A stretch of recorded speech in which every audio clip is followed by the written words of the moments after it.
Welcome back. With a full-blown conflict raging on in the Middle East, analysts are warning of a spike in global oil prices after Iranian officials hinted at shutting down the Strait of Hormuz. So what exactly is this maritime route that has the world holding its breath?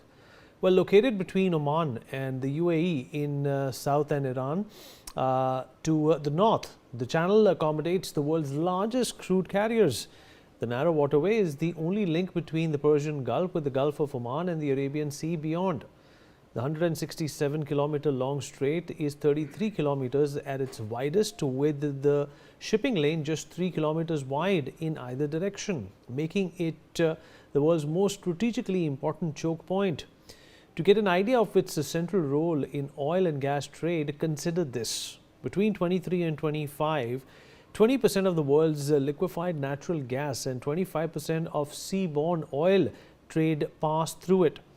This amounted to nearly 20 million oil barrels daily.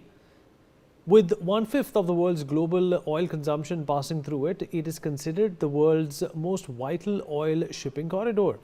It connects at the major Gulf energy exporters, Saudi Arabia, Iran, Iraq and the UAE, to the Gulf of Oman and the Arabian Sea. That is effectively to half the globe.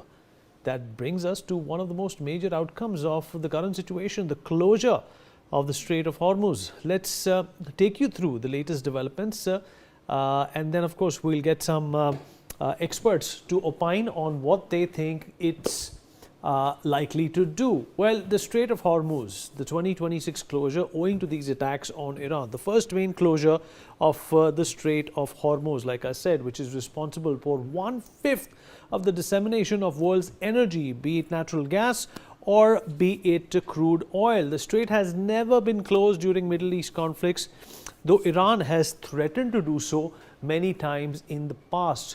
It's also threatened to do this once again. Will it happen? We don't know. But if it does, it's a big problem. Vessels in the area receive VHF radio warnings from IRGC, which is the Royal Guard, stating no ship is permitted to transit. And this is a worrying signal for these ships who perhaps will have to dock or park somewhere else. Oil shipping has largely paused, with Iranian media saying the waterway is practically closed owing to this attack on Iran at this point in time. So that means oil prices around the world will go up.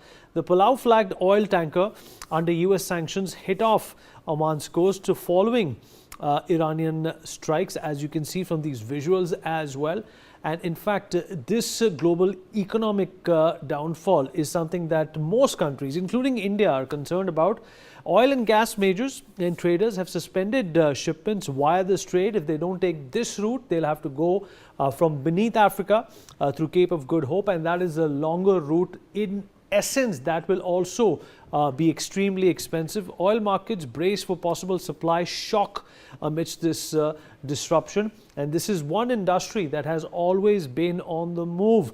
You know, despite wars, their understanding always remained that energy is crucial regardless of the conflicts. The impact: more than 80% of this energy supply flows to Asian markets. China alone buys over 90% of Iran's oil exports.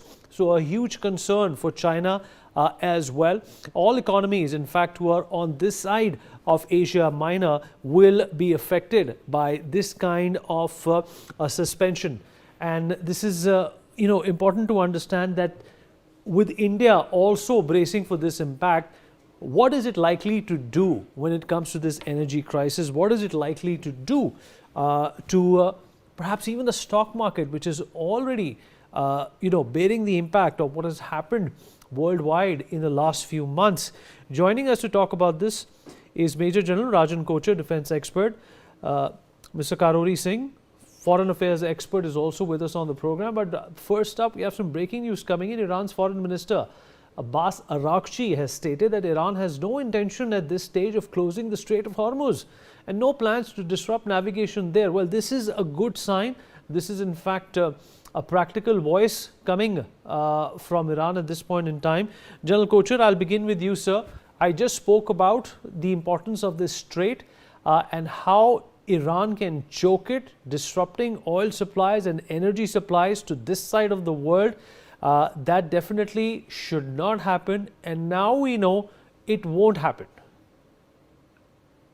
Thank you, Vineet. I think it's a very important aspect of this war, which gets sidelined because remember that this is a war zone. Uh, though Arakchi is assuring us, but in a war zone, there will be vulnerabilities and there will be a certain amount of your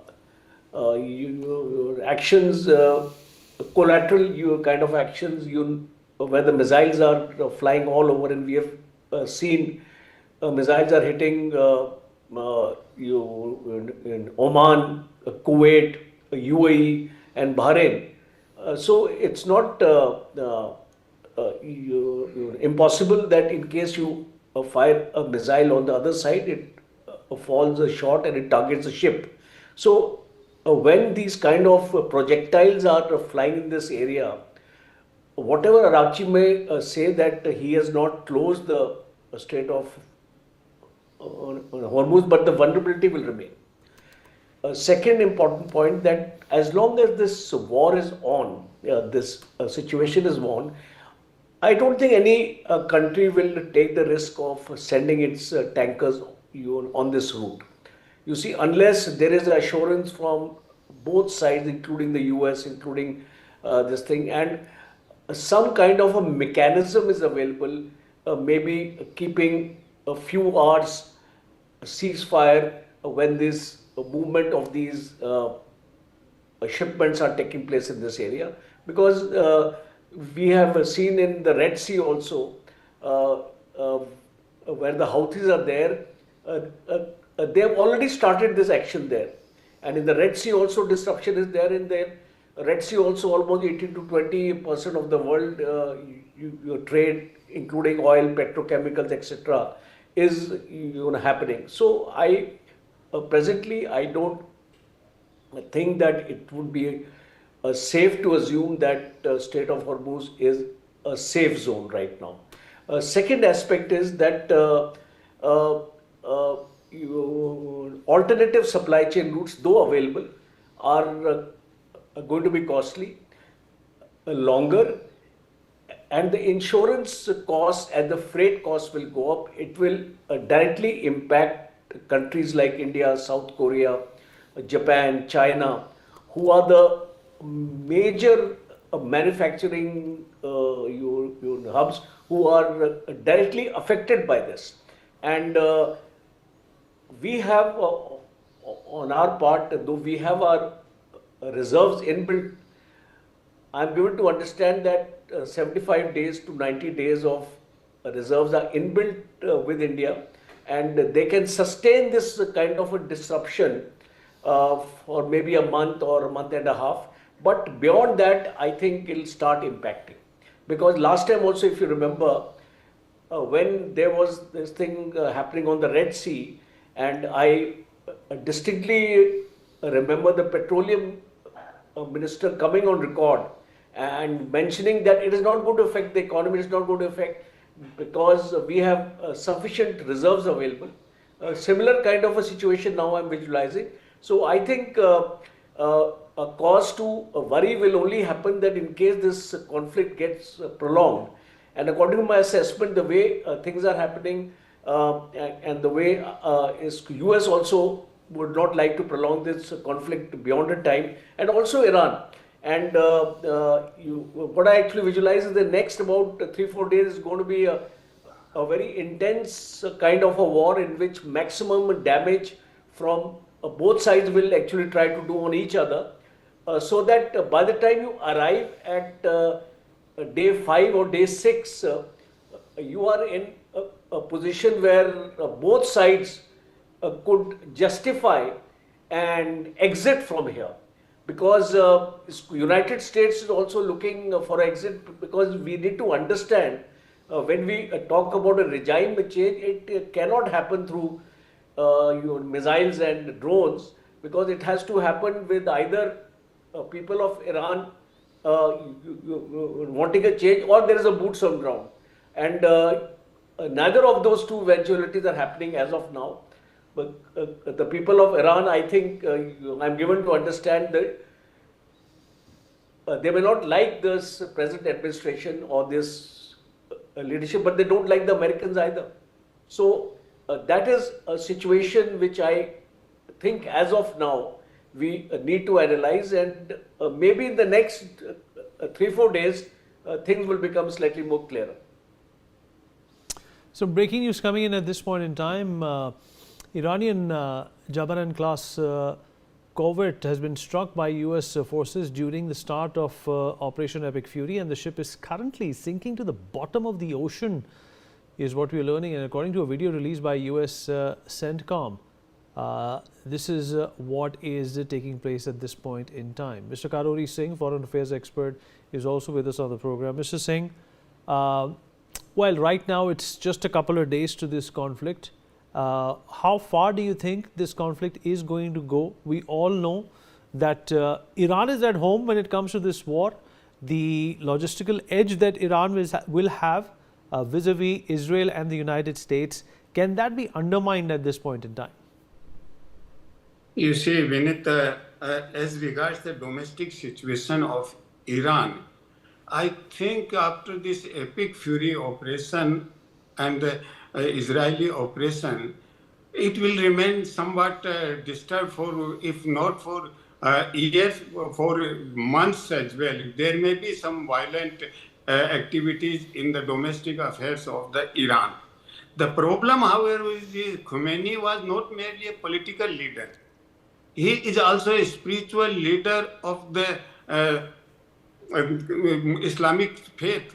And being a spiritual leader, I don't think the situation will be calmed down, because the fury against the United States and Israel will continue, and which is obvious in the Iranian people, because Iran is not merely Tehran. In the villages, people have faith in the spiritual leader, that is the Khomeini. So that is the more important aspect. So it's very difficult to stabilize right at the moment. Of course, the transition council has been formed, and they are trying to stabilize the situation, because the US-sponsored regime or US-sponsored democracy cannot function. US has experimented in several countries, Libya, Afghanistan, Iraq. It has created more instability. So the US-sponsored order is ruled out in Iranian case. Iran is far different from Afghanistan, Iraq, and Libya-like countries. So the domestic situation will remain somewhat maybe violent or tension in Iran. To stabilize it will take a little time. As regards the regional situation, I don't think it will be stabilized for very shortly. It will continue tense. It may not be violent. Strike and counter strike may not take place, but it will remain tension. But regional goals are the Israeli goals. American goals are the global goals. America has a different goals. Israel has different goals, and that is why both the operations are separate, not the integrated operation. US has some global goals to serve through the Iranian crisis. Israel wants to serve some kind of regional goals, because till today three aspects have been come up. One is that there was tyranny of Khomeini in Iran, so they wanted to liberate the Iranian people. Second is that Iran was promoting terrorism, global terrorism around the world. They are promoting terrorism. Third, they were getting nuclearized, so denuclearization. I think all three are pretexts. The American goal is altogether different, and that is why US first strike Venezuela, then the Iran. What US goal is to confine Russia and China in their territories, their boundaries only. So they are trying. US goal is to contain the Chinese influence around the world. But China is far ahead when China, as part of its Belt and Road project, China is exploring alternatives of different choke points like Malacca Straits, or even in the Panama and Suez. China is exploring alternative routes and already started working on bypassing the choke points.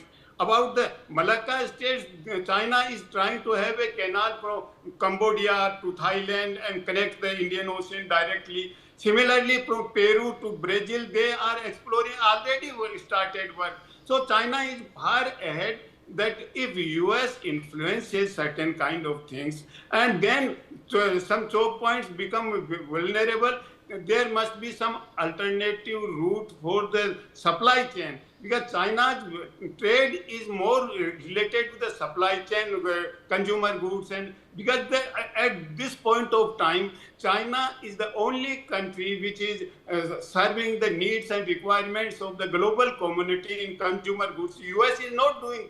US is projecting itself as a global power in terms of military and technology.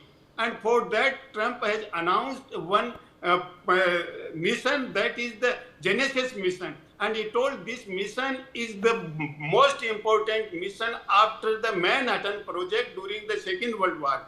So US wants to keep its leadership in the technological field. And that is why Trump told yesterday that one should not tell US is trying to establish its hegemony and contain China and Russia in their own territories. So it's the larger design of the United States.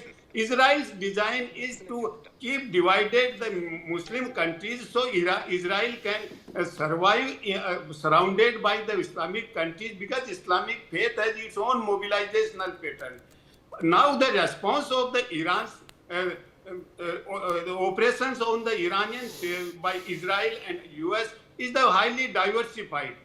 The people around the world are divided. The Iranian diaspora in US and European countries, they are celebrating. But in New York and in some other parts, including Pakistan, there is a strong mass support for the Iran and the Khomeini and the Iranian regime. So people are divided. Whereas the nations have a different strategy. Pakistan condemned Iran and Israel, America both, categorically condemned. Whereas most of the nations, the majority of the nations stand with the United States, then US, UN principles and purposes must be observed. There must be the law, international law should be observed. So almost all the countries are expecting and appealing to have a de-escalation strategy right at the moment.